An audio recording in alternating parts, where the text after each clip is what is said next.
전 세계가 러시아에 대한 경제 제재를 시작했습니다. 우크라이나를 침공하며 국제 질서를 어지럽힌 러시아에 대해 역대급의 경제 제재가 러시아에 들어가고 있는데요. 글로벌 투자은행 JP모건은 러시아의 국가 부도가 다가오고 있다고 경고하고 있습니다. 국제 신용평가사 무디스는 러시아에 대한 신용 등급을 CA 등급까지 내렸습니다. 총 21단계인 무디스 등급 가운데 20번째이며 사실상 부도를 의미하는 C의 바로 윗단계입니다. 이달 16일까지 러시아는 우리 돈 1,315억 원에 달하는 이자를 달러로 지급해야 합니다.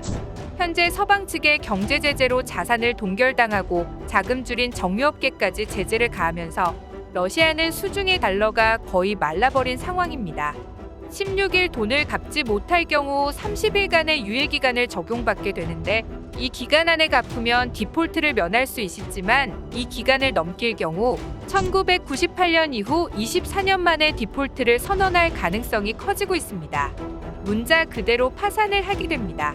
서방에 대한 보복 카드로 상황을 악용할 가능성도 존재합니다. 국채 상환을 자진 포기하는 이른바 고의 디폴트로 서방국 대출기관에 손실을 입힌다는 선택도 존재합니다. 어느 쪽이 되었든 러시아는 크나큰 경제 위기를 맞이할 수밖에 없게 되었으며 러시아 내부의 민심이 심상치가 않은 상황입니다. Go to. 러시아에서 맥도날드가 철수하기로 결정했습니다. 맥도날드에서 파는 마지막 햄버거를 사기 위해 러시아인들은 길게 줄을 늘어서고 있으며 햄버거를 웃돈을 얹어 팔기도 하고 있습니다. 자본주의의 상징이라고 불리는 맥도날드의 러시아 철수는 매우 큰 의미를 남기고 있습니다.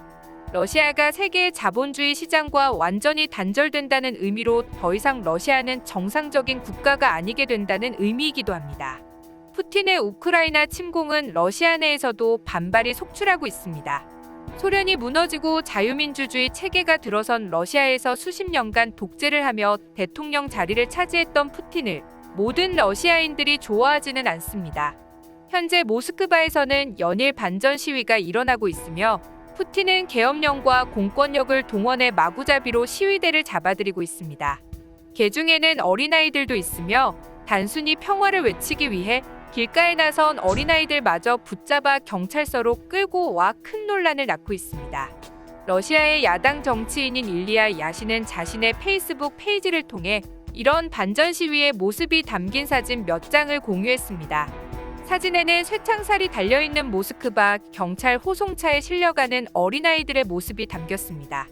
경찰서에 끌려가 겁먹은 아이들은 금방이라도 올 듯한 표정을 짓고 있습니다. 이 아이들은 단지 우크라이나 전쟁을 반대하고 평화를 외치기 위해 길거리에 나왔을 뿐입니다.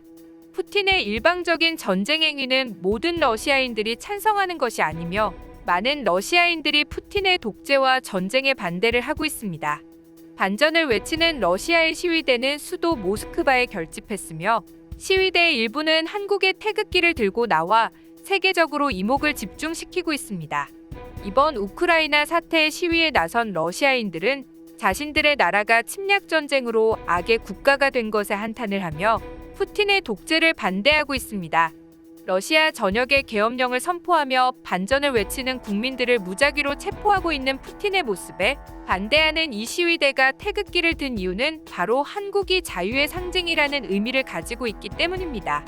러시아인들은 전 세계에서 가장 한국을 좋아하는 사람들입니다. 문화체육관광부 소속의 외국문화홍보원에서 조사한 자료에 따르면 러시아인들의 한국에 대한 호감도는 94.8%로 전 세계에서 한국에 대한 호감도가 가장 높은 나라 사람들이 러시아인들입니다. 삼성전자와 LG전자, 그리고 현대자동차 등 공산품부터 시작해 한국 브랜드와 한국 제품에 대해 친숙한 것도 한 몫을 하고 있는데요. 소련이 무너지고 한국에서 처음 들어와 처음 맛보는 환상적인 맛의 러시아인들의 모든 입맛을 사로잡고 국민 간식이 돼버린 초코파이. 이제는 러시아인들의 소울푸드라고 부를 수 있는 국민라면인 도시락, 러시아의 국민차라고 불릴 수 있는 인기 자동차인 현대 솔라리스 등 지금의 러시아의 한국은 매우 큰 영향력을 주었습니다. 또한 2015년도 러시아가 장기화로 접어든 루블화 가치 하락으로 큰 경제적 위기를 겪었을 때 미국이나 일본의 기업들이 바로 철수를 하며 러시아를 손절해버렸지만 삼성, 현대, LG 등 한국 기업은 러시아와의 의리를 지키기 위해 끝까지 러시아에 남아 있었고, 이런 한국인들의 모습을 본 러시아인들은 한국을 좋아할 수밖에 없게 된 것입니다. 자유를 꿈꾸는 러시아의 시위대에게 있어 한국은 오랜 공산주의를 타파하고 자유를 보여준 나라라는 큰 상징으로 생각되고 있습니다. 소련이 결정적으로 무너진 계기가 바로 88 서울 올림픽이었습니다. 1980년 모스크바 올림픽에서는 소련의 아프가니스탄 침공에 대한 항의로 미국을 비롯한 서구권 국가들이 참가를 거부했으며, 이에 대한 항의로 1984년 로스앤젤레스 올림픽에는 동구권 국가들이 참가를 거부했습니다.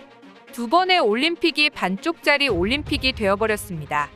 그 결과 12년 만에 서구권과 동구권 국가들이 모두 참여하게 된 88 서울 올림픽에 대한 기대는 남다른 것일 수밖에 없었습니다. 소련 공산당 국제국 간부들의 말을 빌리자면 당시 소련은 대한민국 수준을 우습게 알고 있었습니다. 소련은 88 올림픽을 소련과 사회주의에 대한 선전장소로 삼으려 했으며, 과거 서방 국가에서 열린 과거 올림픽과 달리 소련 언론에 대한 통제도 크게 강화하지 않았습니다.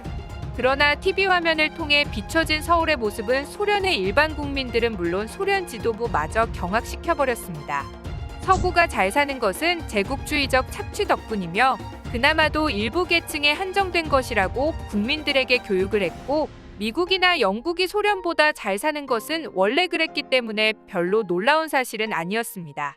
하지만 소련은 그전까지 미제국주의에 착취당하고 있던 완전 가난한 나라라고 생각하고 있던 한국의 엄청나게 발전된 모습에 경악을 금치 못했고, 방송 통제를 하지 않은 덕분에 발전된 서울의 모습은 모든 소련 사람들에게 고스란히 알려지게 되었습니다. 자본주의를 택해서 잘 살게 된 한국을 동경하게 되었으며, 소련이 무너지면서 한국의 문물인 초코파이는 러시아인들에게 자본주의의 맛을 보여주며 큰 충격을 주었습니다. 그 때문에 러시아인들은 자유의 상징인 태극기를 들고 시위에 참여하고 있는 것입니다. 이번 우크라이나 전쟁에서 전쟁을 일으킨 푸틴 대통령과 러시아의 수뇌부는 분명히 지탄받아야 할 행동을 했지만, 그렇다고 모든 러시아인들이 나쁘다고 이야기할 수가 없습니다. 많은 국민들이 전쟁을 반대하고 있으며, 징병제로 끌려간 러시아 병사들 중에서는 훈련이라고 속아서 우크라이나까지 들어간 병사들도 있습니다. 실제로 러시아 군대가 우크라이나에서 연전연패를 하고 있는 가장 큰 이유는 명분 없는 전쟁에서 사기를 잃은 병사들이 속출하고 있기 때문입니다. 원래 러시아의 헌법상 징집병들은 해외에서의 군사작전이 금지되어 있습니다. 그러나 어느 순간 병사들도 모르는 사이에 징집병이라는 신분에서 지원병으로 신분이 바뀌어 버렸고, 이들은 원치도 않은 전쟁터에 끌려가게 된 것입니다.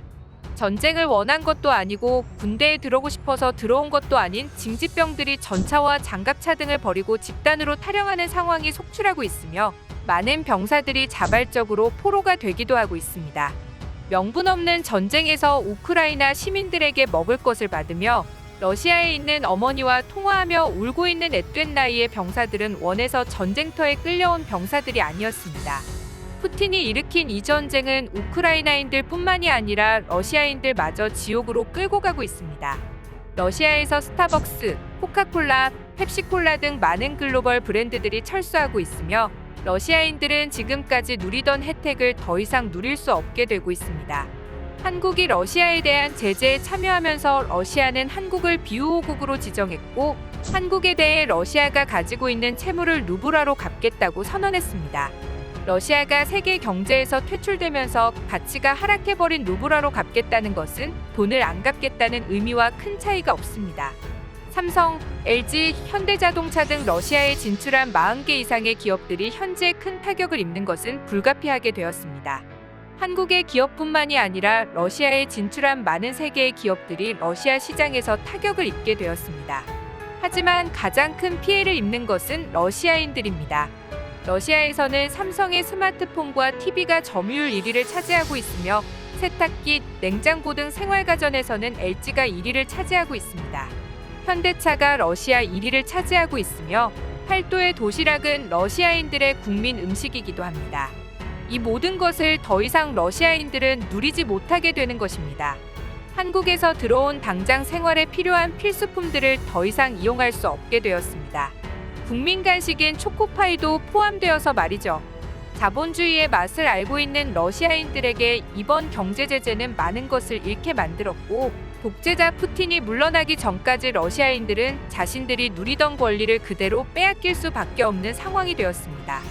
이제 러시아인들 스스로가 독재 정권에 맞설 수밖에 없게 되었으며, 러시아인들은 태극기를 들며 한국인들의 민주화 정신을 찾고 있습니다. 시청해주셔서 감사합니다. 구독과 좋아요는 양질의 컨텐츠를 만드는 힘이 됩니다.